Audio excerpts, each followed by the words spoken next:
Okay, guys. Welcome to another New Tool Tuesday. Every Tuesday, we introduce a new personal development tool here at One Source. So we're going to go ahead and we're going to kick it off because we got a good bit of information to cover, and I think there might be one or two people looking to get out of here as soon as possible. So I want to be respectful of everybody's time. So we're going to do a couple things tonight. We're going to finish up with the review of Personal Power 2. So we've already done the first 3 weeks. You know, it's a 30-day course or program, and we've already covered the first 3 weeks. So we're going to wrap that up tonight. We're gonna finish up on the last week. But before we get into that, what I want to do is I want to spend a little bit of time on time management.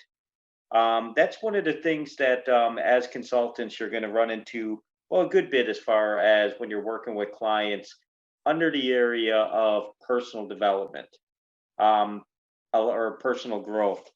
A lot of the individuals I find anyway, when you're working with them, it's one of the things that they're struggling with is how to manage their time effectively. So you want to be prepared that, well, first off, you can provide some solutions. Because again, as consultants, that's part of our responsibility to our clients to make sure that we can provide good, practical solutions. Um, Now, as far as time management goes, I've already done one session on Tony Robbins' RPM method. And even though I don't really believe it's a time management tool, it's just more of a way of thinking. But again, that's all based on knowing your result, what you're really looking to achieve, identifying what's your purpose, why do you want to achieve it out of any particular day, and then designing your massive action plan as far as how you're going to get it. Now, the reason I have that photo up there is I have that up on the wall on my office. I actually have two. I have the RPM and I have David Allen's GTD, or Getting Things Done, system that I use as well. And if I know I've talked about it, I've done some videos on getting things done. But if you're not familiar with David Allen's Getting Things Done method, I strongly encourage you to look into it, and I will be doing a more in-depth video on it at some stage as well in the future.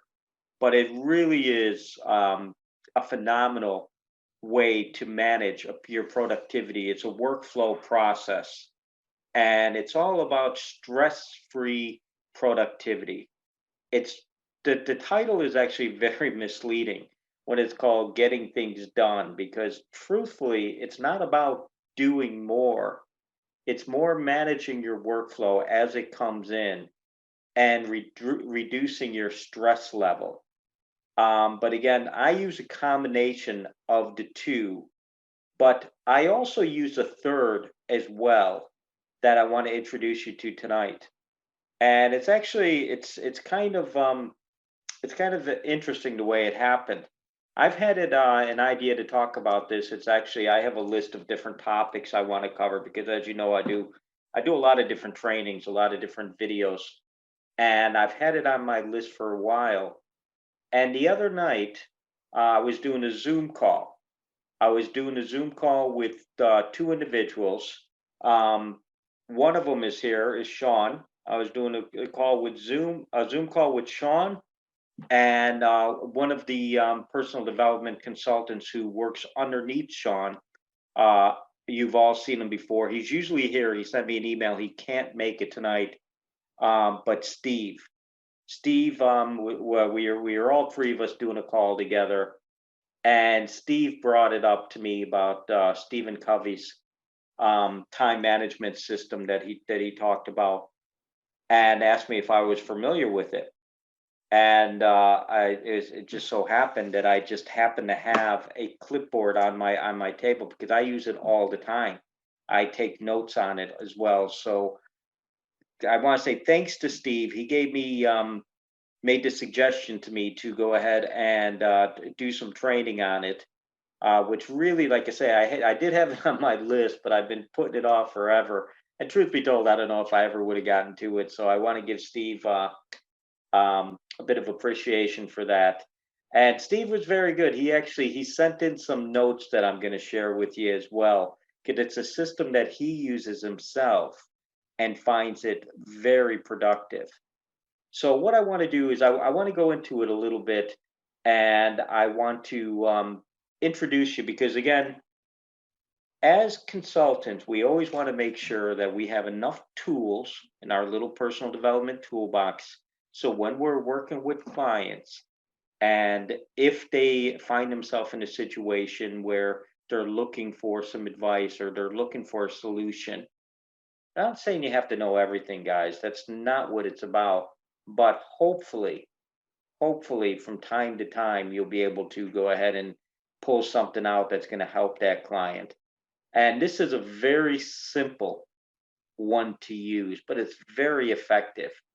So what I'm going to do now is I'm going to play a short little video, and it's primarily it's going to cover the basics. It's only about 4.5 minutes long, I think. But then I'm going to show you how I use it, because I use it again in conjunction with a couple other systems. So, and again, I'm not asking anybody to duplicate what I'm doing. All I always just tend to speak about what I know, the things that I use. Um, Treat it like a salad bar or anything else. Look at it. If you like it, take some of it, and if you don't, pass. That's the way I feel about it. But it is a very simple um, time management tool that you can use. So I'm going to go ahead, I'm going to play this, and afterwards I'll share with you how I use it.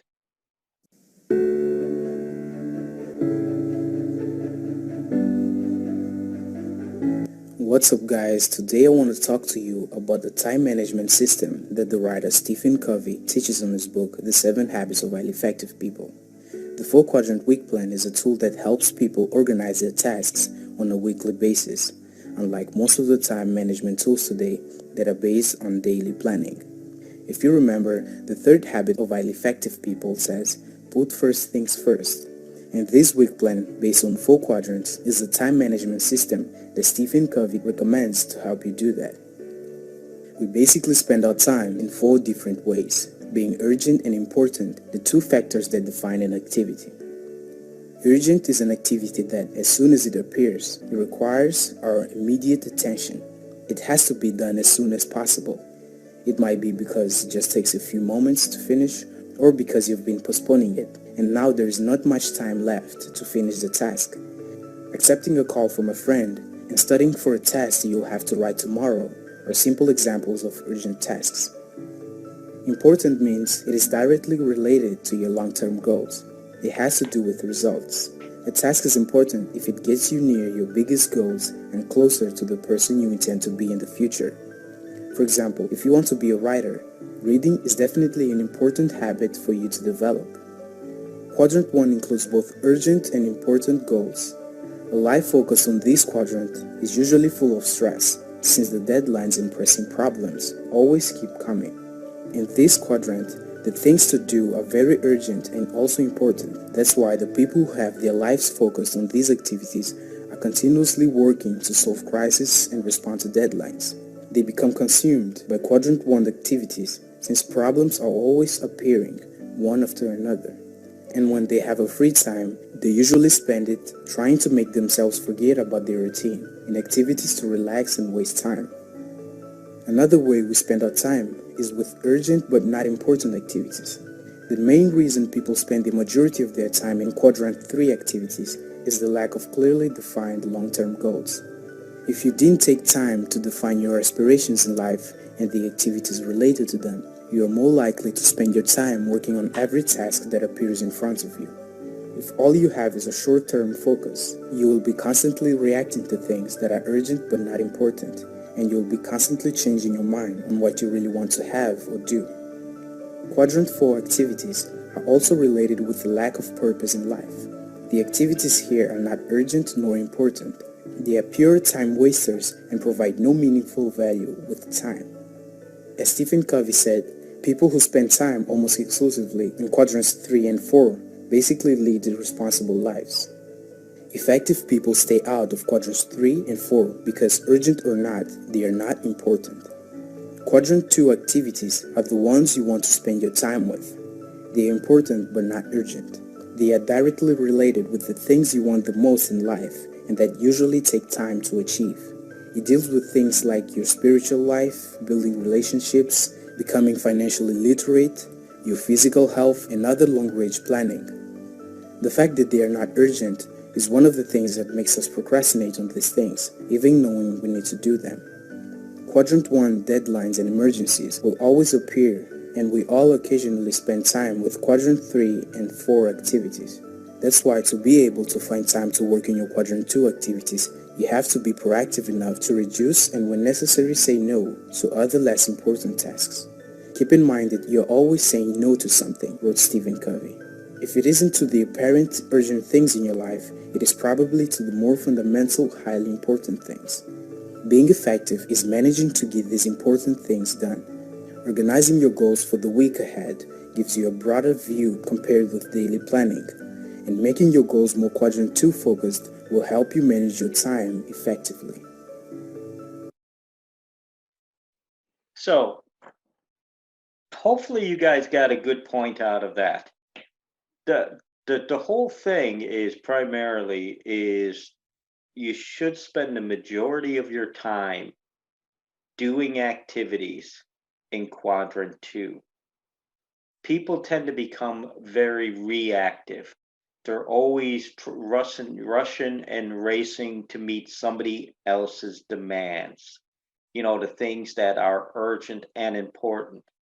And again, we all have them. We all have to make sure that we work them in. But you want to make sure that you don't forget about the things that are important, but not necessarily not urgent. Um, these are the things with our system, such as personal growth. Like I'm sure you'll find when you work with clients, and you're probably guilty of it yourself because I know I sure am. A lot of times you're just filling up your activities throughout the day, and you're looking after somebody else's demands for either work, family, or whatever the case may be, friends, whatever, clients, and all those are extremely important, obviously. But you have to take time to make sure that you look at those things that are important, but maybe not as urgent. And we're going to get into that in a moment. But things like your health, your personal growth, all those things are really, really important. And you'll see when you work with clients, all the time they'll be putting things off in those areas, and they'll say, "Oh, I got caught up with work, or I got caught up with this, or got this commitment or that commitment," and that's fine.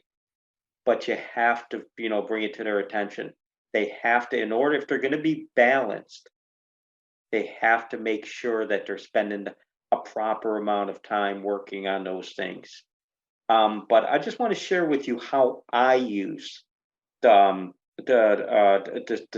quadrant myself. I don't use it quite the way that they do, because again, I use it in conjunction with the RPM and the GTD system as well. Like I say, I've already talked about those two, but how I tie this into it is very simple. I have a clipboard, which is blank pieces of paper on my desk that sits next to my computer.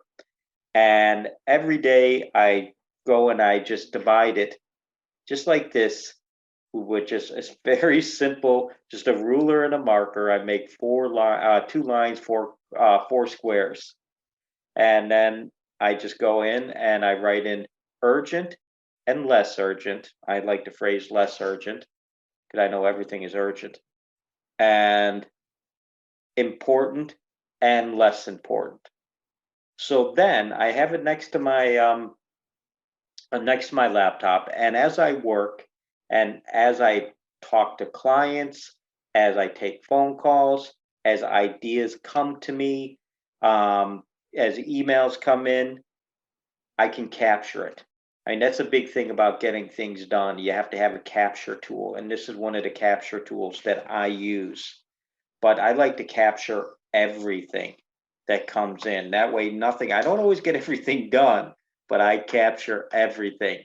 Um, Everything that comes in becomes my hostage in some way, shape, or form. I like to capture it. But again, this is a tool that I'll use. And again, that's why it was funny yesterday when Steve was talking about it. He asked me if I ever heard of it. I was able to just reach over and grab my clipboard and show, I have it right here on my desk. But what I do then is, as things come in, I just add them to one of the quadrants, one of the squares. And again, you come up with your own rules that you're going to use as far as what determines if something is urgent or less urgent or important or less important. But myself, if something is urgent, well, it means it has a deadline.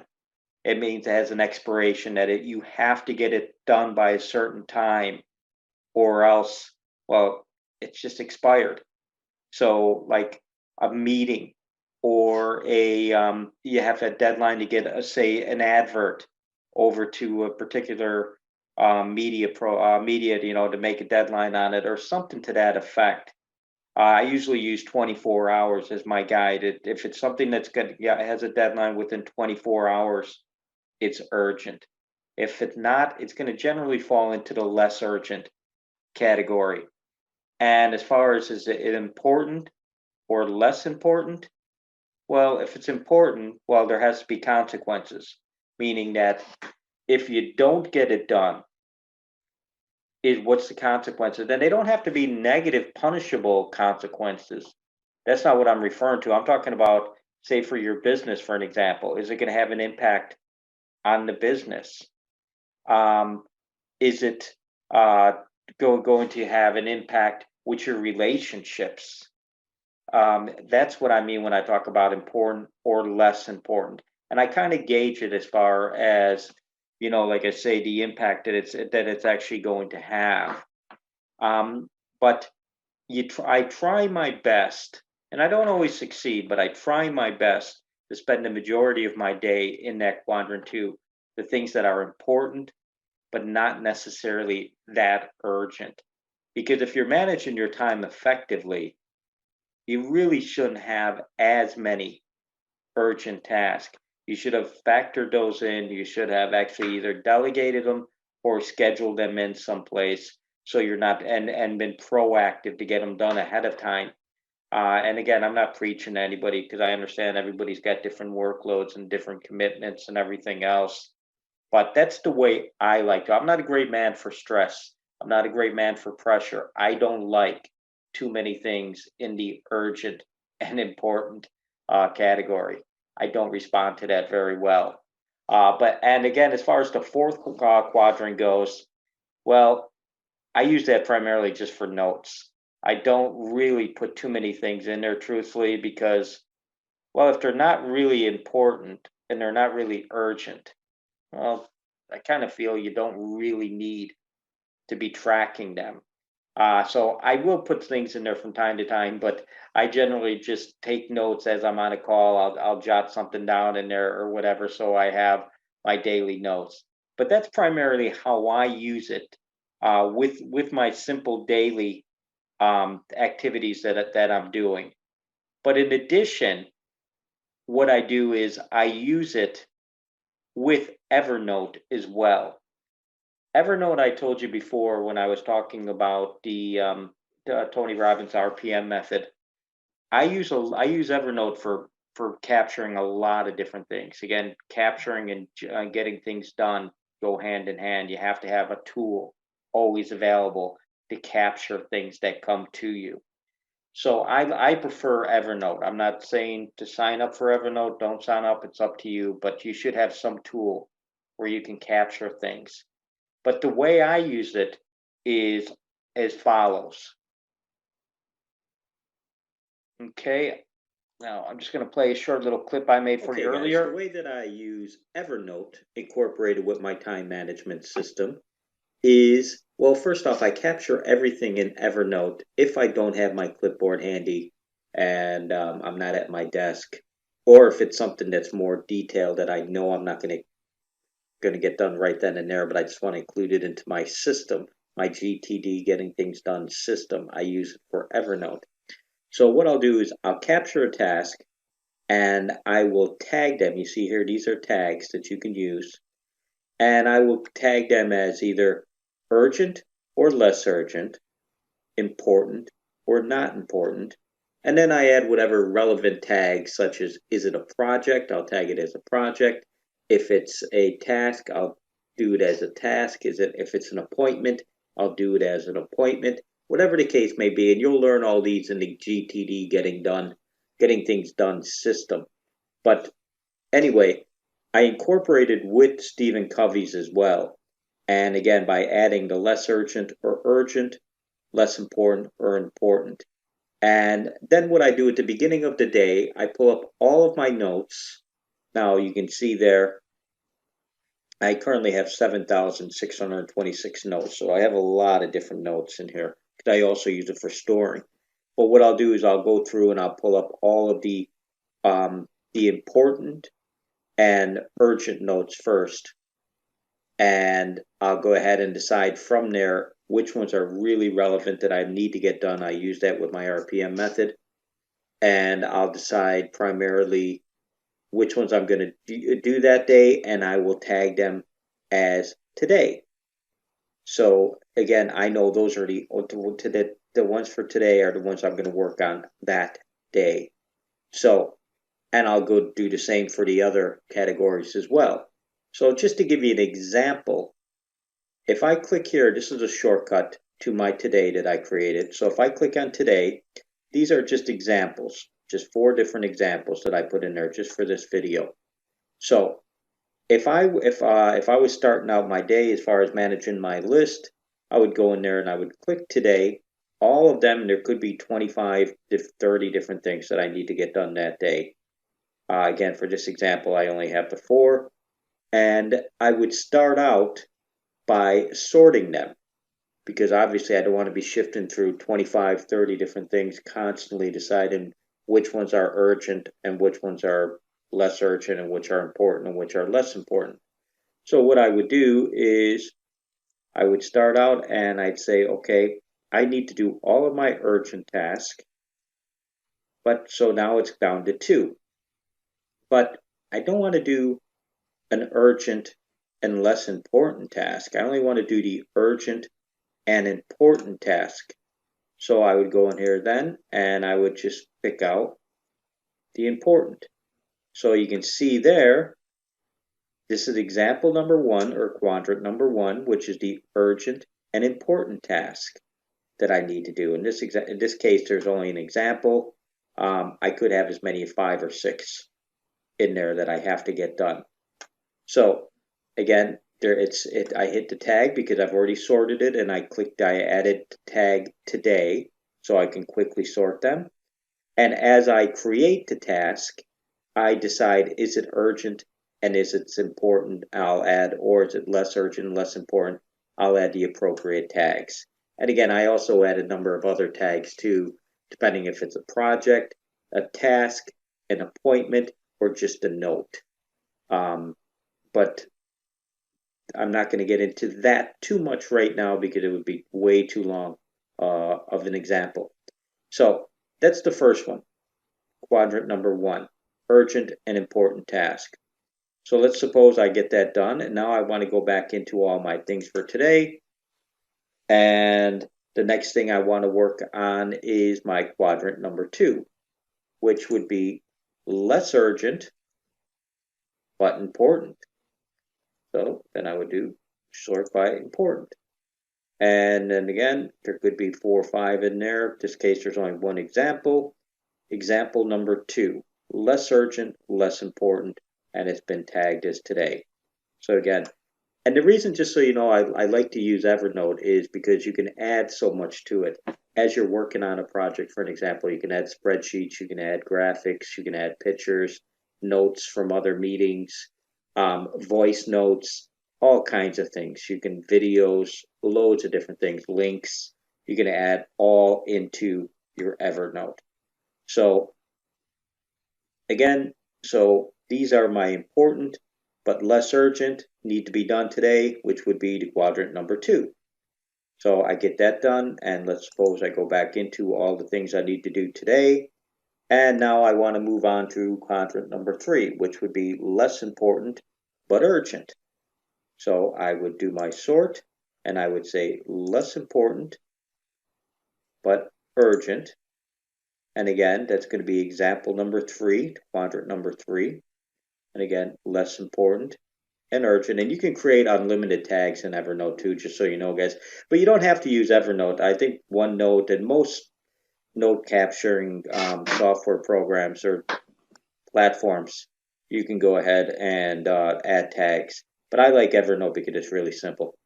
So again, I would go ahead and get that done. And then the final one, so if I go back into today, all my notes would be there. These are the things I need to get done today. So I want to work on number 4, quadrant number 4. So what am I going to do? I'm going to go into less urgent and less important. And again, that's example number 4. And I would go ahead then and work away on there. And hopefully I don't have too many in that quadrant because it's kind of a waste, to be honest with you. But it's great to have Evernote on your phone because, again, I could be out anywhere. I get a phone call, somebody tells me, they need something or they put in a request. I can immediately enter it into my Evernote and I can tag it. I can tag it as, is it urgent? Needs to be done right away? Or is it less urgent? Okay. Doesn't really need to be done within the next 24 or 48 hours, but it just, something I need to add. Then I decide, is it important? Is there going to be a consequence primarily if I don't get it done? Or is it less important? Meaning, well, I suppose it'd be nice to get done, but, if there's really no consequence if I don't get it done. So that's how I use Evernote with the Stephen Covey 4-quadrant system, time management system. Again, I also incorporate getting things done into it as well, and RPM, Tony Robbins RPM method as well. But again, mine might be a little bit, I don't know, too, it can be complicated. I have probably too many different systems in there. I'm not suggesting you guys use it. Come up with a version that works for you. But this is something I've developed over time that I really enjoy. So, and it works. That's the main thing. Produces for me. So,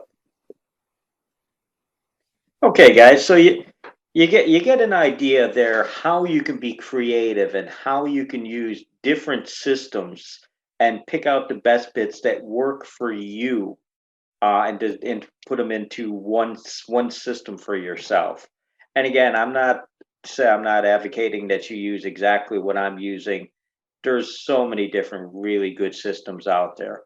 But what I am suggesting is that you get to know many of them, several of them, to find a solution for the clients that you're working for.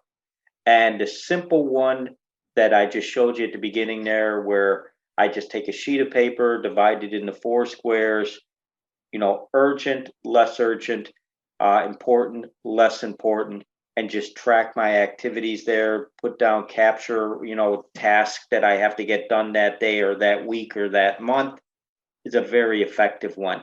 And it's an easy one to show. So that's all I want to do today as far as time management. But I also just want, actually, one more thing.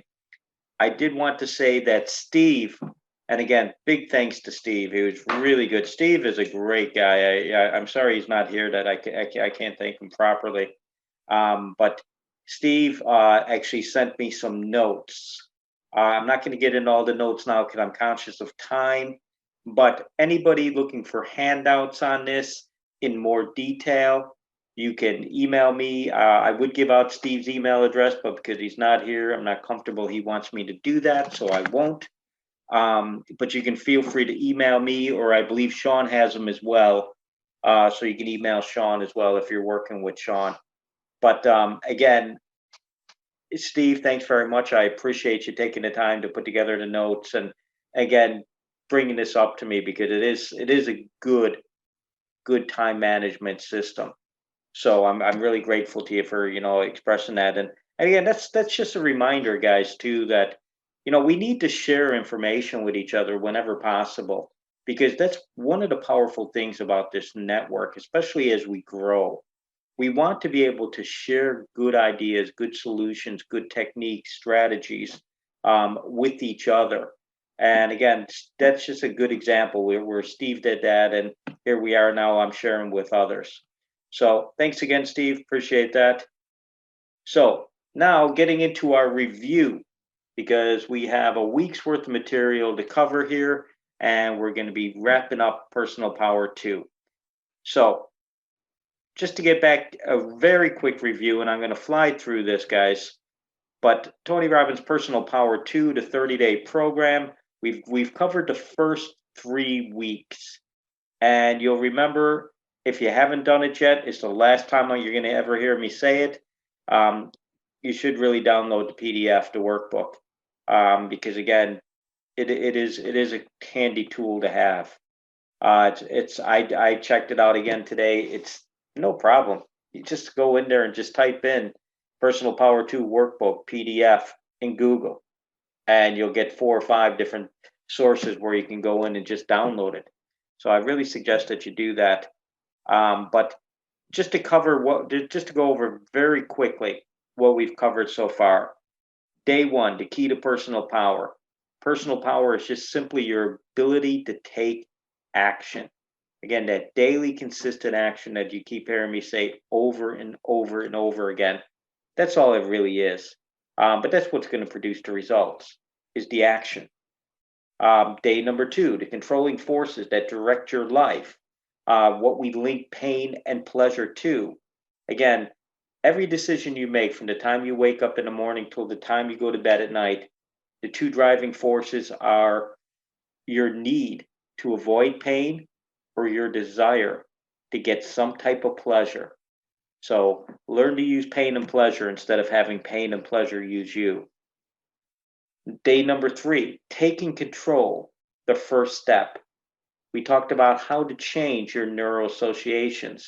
Again, your neuroassociations primarily just different events, things that have happened throughout your life that you're either linking pain or pleasure to. You're associating pain or pleasure to those activities or those events that have happened.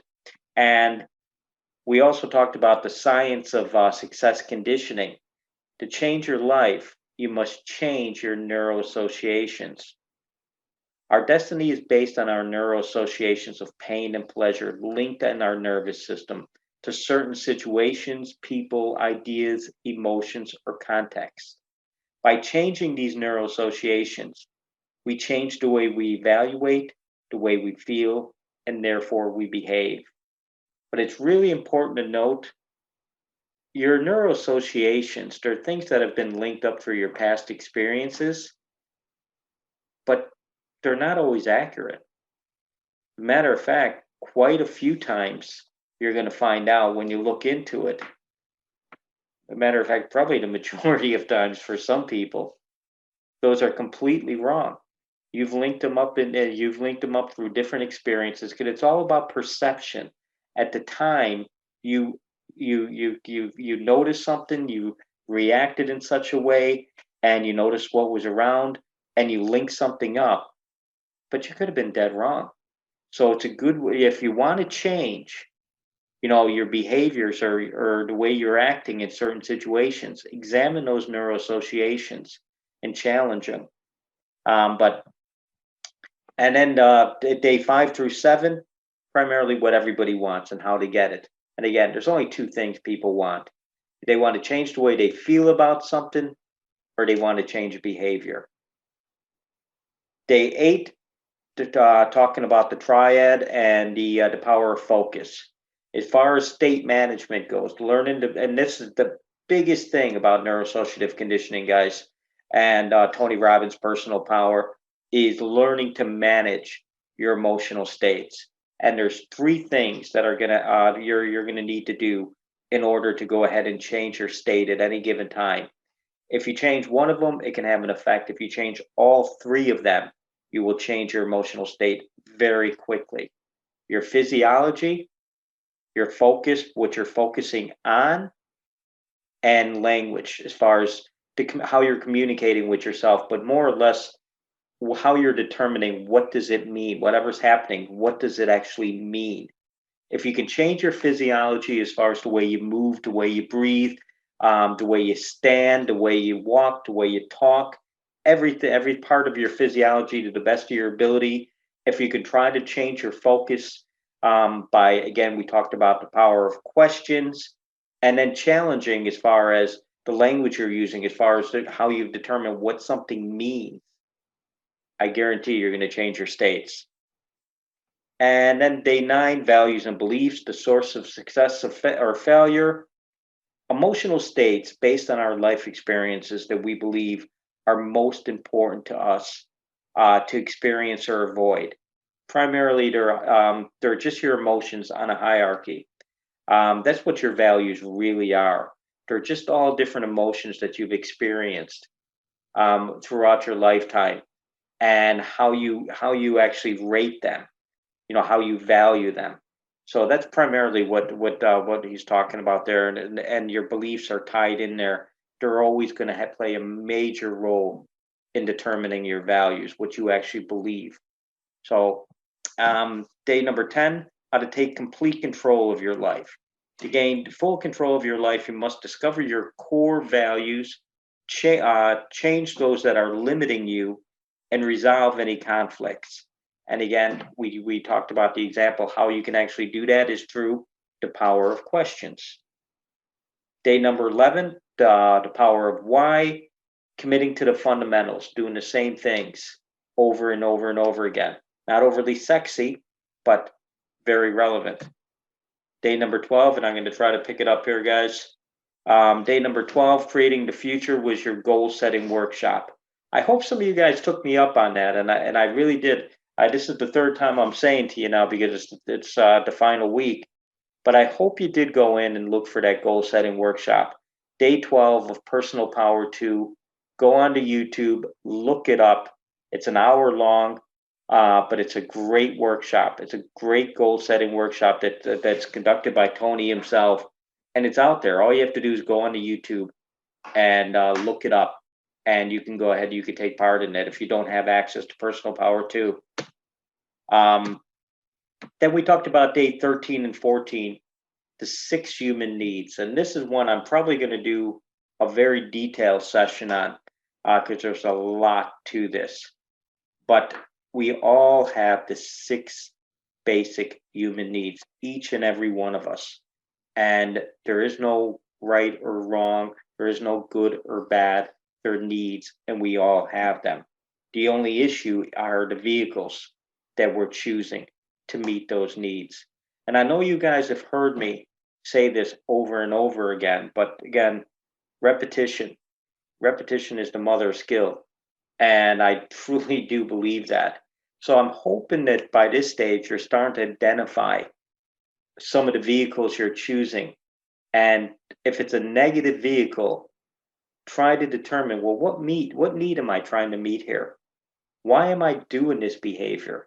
Why am I involved in this situation? You're doing it to meet a need. So all you have to do is, once you identify it, well, what you need, you can't just stop doing it. You can try that for a period of time, but it's not going to work. You have to replace that vehicle with a more positive one, because the need's not going to go away. But again, the 6 basic human needs, and we will do a lot in some stage in the future. We will do a very detailed session on the 6 human needs. Day 15, success conditioning, the power of rituals. Again, we talked a lot about rituals. It's what we're doing here, rituals and habits. That's the whole thing that we're doing with our system over and over and over again, the power of repetition. Anchoring yourself to success. And we talked about when you're in peak emotional states, what you're linking up in your central nervous system. When you're in those peak states, well, that's primarily where you're creating anchors. And I gave you the example there, if you remember from last week, about what I did with my wife. Whenever I would give my wife a hug, I would always take my my left hand, give her wrist a little squeeze, take my right hand and put it on her cheek. Um, and I was doing it to create an anchor. But then I made the mistake to tell her that, and she doesn't allow me to do that anymore. Day 17, how to condition yourself for wealth. If you don't have enough money in your life, there's only one primary reason, and I believe this. I really do. I'm not saying you have to be rich, but if you're really having money problems, it's because you just haven't conditioned yourself. You're linking up, believe it or not, you're linking up pain to money, some way, shape, or form. Either through the work that has to be done to give it because you think I'm going to be giving up freedom, or through the conditioning, things that were said to you throughout your lifetime, depending on your household, maybe like money is the root of all evil, whatever the case may be. But again, you need to go in and you need to start conditioning yourself for wealth. Day number 18, ending financial self-sabotage. If you're sabotaging your financial future, just like I just said, it's because you believe on some level that the accumulation of money is going to lead to more pain than pleasure. Day 19 through 21, overcoming fears of failure, success, and rejection. And fear is nothing more than an emotional state where our brains are activated to avoid pain. Fear is not always something to avoid. As you know, fear can be very useful.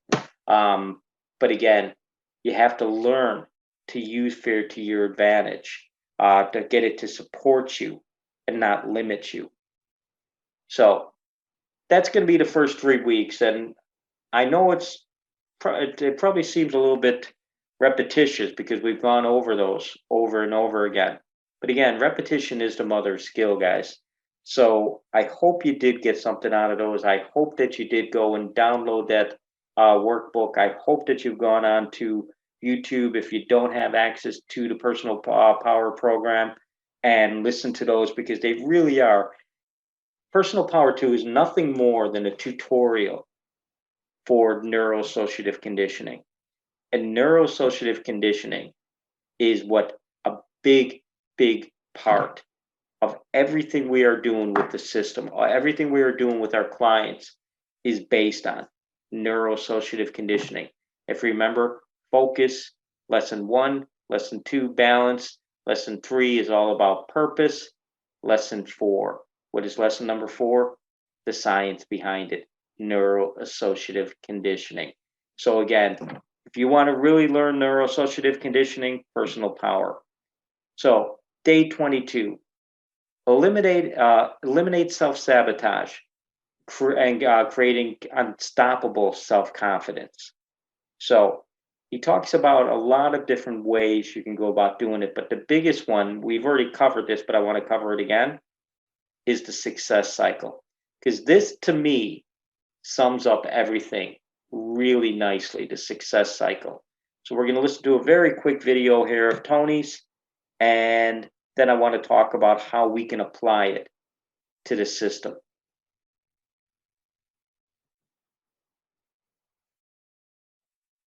Oops, sorry guys, went too far. Sorry about that. Let me show you in 2 seconds flat why the rich get richer and the poor get poorer. I call it the success cycle, real fast. Draw yourself 4 squares, put them up on the screen here. You'll see, as I do this, take a quick look. You'll notice you've got the word potential up in the left-hand square. Up in the right-hand square is the word action. Bottom right is the word results. Bottom left is the word belief, or another word for that would be a sense of certainty. Potential, action, belief, results. And notice there's arrows in a clockwise fashion where they just keep feeding each other over and over and over again. So again, it's potential, action, results, belief, or another word for that would be certainty. Now, do you ever notice how rich people tend to get richer and poor people to get poorer? And I don't just mean rich in financial terms. I mean people that are rich emotionally. Do you ever notice how happy people tend to get happier? And depressed people tend to get more depressed? How many found this to be true? Say aye. It's because of the power of momentum and what I'm about to show you. So let me show you something here. What's the potential of any human being? You tell me, quick. Unlimited. Do most people's results reflect that true potential? Yes or no? No way. Why? Because most people aren't taking enough what? But is it possible to take a lot of action and still get lousy results? What if you got a salesman that works for you and they walk out and they knock on 100 doors and they say, you wouldn't want to buy anything from me, would you? Or they don't say that verbally, but they say it non-verbally. Is that going to affect their results? Yes or no? So it's not enough even to take enough action, because when we believe it's not going to work or we're uncertain, does that affect how much of our potential we tap? Yes or no? See, if you don't think it's going to work, you're not going to put out a bunch of your energy when you think it's going to fail. And by the way, when you're not sure, you tap little potential. Do you take little or a lot of action? When you're not sure, when you think it's not going to work, you take massive action or little action? Now, when you take little potential with little action, what kind of results do you get? Little lousy results. And when you get lousy results, what does that do to your belief? You go, see, I told you it wasn't going to work. Told you it was a waste of time. And then, by the way, when you have less belief, how much more potential do you take? More or less? If it's possible, you tap less potential, more or less action. Less. And what happens to your results? They get even what? And now they got worse results. What's that do to your belief? And by the way, now you see the current economy. Isn't it true? Everybody out there is going, oh my God, the results are so bad, it's going to get worse in the future, so I better pull in my horns, there's less potential, so I'm not going to push as hard. I'm not going to take much action. Oh my God, I'm getting lousy results with little potential action. Oh my God, it's going to get worse. That's what creates a recession, depression, whatever you want to call it. So that is powerful. That is so powerful if you take the time to really think about it. Like, I'm going to show you how it ties into our system. And I can tell you, everything we're doing, primarily with our clients, with ourselves, comes down to that success cycle. If you look at it, potential, what's the first thing we do when we work with a client? When you got involved with the program, well, we try to set a baseline as far as where do you think you are right now in those 4 key areas. That's your standard. That's primarily what you believe your potential is at that particular point in time. Then we go ahead. The next one is action. Well, what do? We work with the clients. We get them, not only we set up their 4 key areas, but we get them to focus on those actions. And as a consultant, you should be hopefully in a position where you can help guide them, give them some good examples of what they could be doing based on their own needs, never on your standards, never on your needs. But when the more clients you work with, the more comfortable you get with it, you should be able to go ahead and really assist them in designing those actions. So you have their potential, and now you've set up their actions. Now you're going to start monitoring the results. Okay, how are we doing that? Well, at the beginning, they're sending you their results each and every day. They're sending you their results as far as you're taking them and you're putting them into the dashboard until such a time that they begin to monitor their own results. But you have the potential, they're taking action, and you're monitoring the results. Oops. And then the belief and the certainty. Where's the belief and the certainty coming from? Well, it's coming based on the results that they're getting, because they are taking action, they are producing results, you're tracking those results. But the belief also comes from the purpose, saying that definite major purpose statement over and over and over again. You're building up the certainty, the belief that what they're doing, which is going to increase their potential in their minds. It's going to increase their potential. It's going to increase the action. It's going to produce better results. And that's going to get, and again, it's just a circle. But this is our system, guys. This is what it's based on. Again, neuroassociative conditioning, I've said from the very beginning, that's what everything is based on. All I've done is I've structured things in a very simplistic way, because as much as I love Tony Robbins and many of the others, Napoleon Hill and and all the others that we study, I just found them a lot of people, including myself, there's just so much information that's thrown at you. And while it all sounds wonderful and great when you're in the seminars and you're jumping up and down and you're, high fiving and all this stuff and feeling great and amazing. But when you're on your own and you're trying to figure it out and you're trying to implement it, it's not that easy. So our system, we do this for them. We get them to identify their potential. We help them to design their actions. We get them to, to start producing and tracking the results. We get them to go ahead and become more certain and believe that they can do it, which is going to increase their potential, more action, better results, more stronger beliefs, more potential. And again, a circle, circle, circle. That's our system. I hope you guys understand that, because again, that's really what we're doing, but we're just doing it in a very simplistic way. We have a system to do exactly that. So hopefully that makes some sense to you. So day number 3, how to increase your energy. So I tell you, I didn't put in here, I put this for a reason, time for an update. Because you got to remember, Personal Power 2 was created 30 years ago. And there have been a lot of changes. Like he talks about how much water you should be drinking. He talks about some deep breathing exercises. Very relevant, but there's a lot more relevant data out now. So I just think we already have it included in the system. You should always it's all going to fall under health and fitness. You should always be working on increasing your knowledge under the area of health and fitness. And in addition, just so you know, Tony's got a 10-day program called The Body You Deserve. And it's all about health and fitness and weight loss and increasing your energy. And I'm going to do a review on that one in the near future as well. So that'll be coming soon. But as far as that, use the most relevant, up-to-date information underneath health and fitness and increasing your energy level. Day number 24, the power of successful relationships. Now, this is something that we all need to work on. Not just relationships with our partners or our significant others, but relationships with ourselves, relations with our creator, relationship with our colleagues, our family, our in-laws, outlaws, neighbors, everybody that we encounter.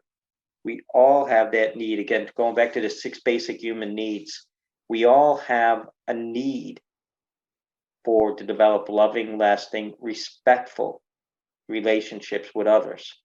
So Tony, he puts it out, he says it very nicely though.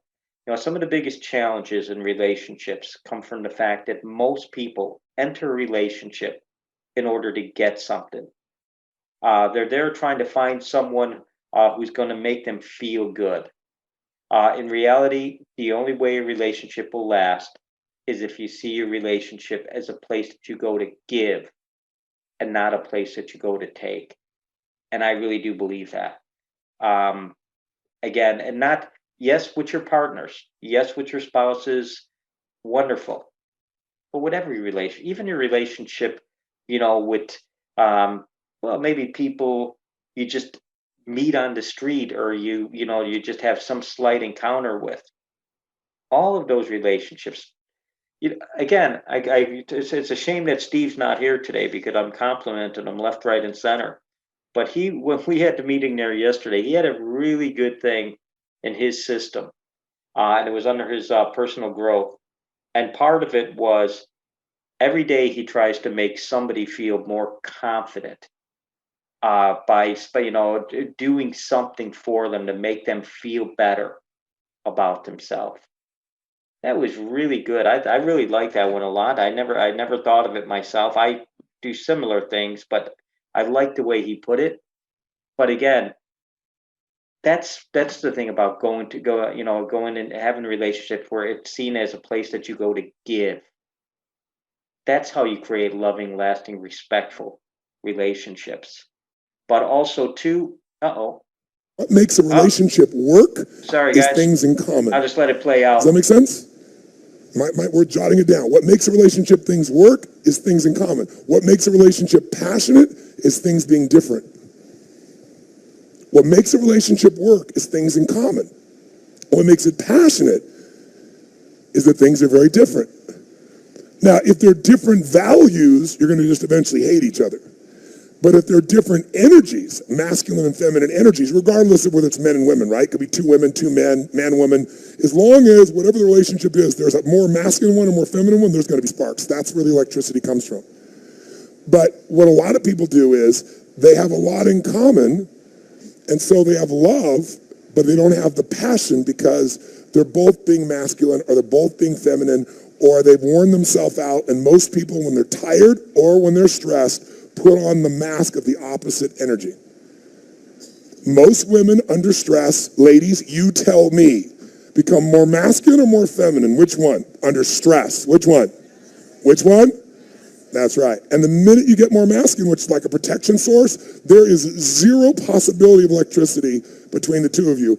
And if you have a masculine male, now it's war, and then you're going to feel hurt. And the same thing happens with ladies. If a woman is not seen, if she does not feel seen by her man, ladies, you will feel that energy somewhere else where you think you're seen, won't you? Because for a woman, gentlemen, you might want to jot down, these are the three biggies. If these are missing, she's missing. She might be here, but she's emotionally missing. She's going to have a hard time having passionate sex with you, because one thing you should all know, women need a reason to have sex. Men just need a place. All right, we'll wrap it up on that one. All right, so we're going to pick up the pace here because we're already running way behind. Apologies. How to solve problems quickly and effectively, which is day number 25. Day number 26 through 30 is he wraps it up with his personal challenge to you. He talks about something he refers to as CANI, CANI, which stands for constant and never-ending improvement. And constant and never-ending improvement, again, our system is exactly that. We're always trying to do small little microscopic improvements each and every day, each and every week, each and every month, each and every year. Constant and never-ending improvement. But rather than have him talk about personal power and his challenge to you, what I want to do is play this for you. This is only a minute and a half long, and then we'll wrap it up. Hey everybody, it's Tony Robbins. Listen, I'm reaching out to you right now because I'm mad. I hope you are too. I'm so tired of people living in fear. I'm so tired of everyone trying to control our futures. And so I've worked really hard in this last year to reach people wherever they were when they needed it most. We did a challenge. We had 865,000 people. Almost 1 million people joined us for 5 days. Dean and I are going to do one here for you for 5 days. It's called Own Your Future Challenge. If you don't own your future, somebody else does. And we'd like to show you how to take any idea you have and convert it into an income stream for yourself, create a business for yourself by just using a little creativity and understanding what we've learned. You have a message, a story, a skill, an expertise that someone else wants and needs right now. It's the industry Tony and I are both in. So not only the both of us, we have 12 of our dear friends who are coming for these 5 days to serve you for free, to show you how you could pivot or investigate or look into an industry that can allow you to thrive in these shifting times from home with an asset you already have. It's not kind of free, it's totally free. What you got to do, click the link below, reserve your spot, tell a friend to come, and we'll see you on May 11th through the 15th, about 2 hours a day. Don't dare miss it. We'll look forward to seeing you then. Blessings.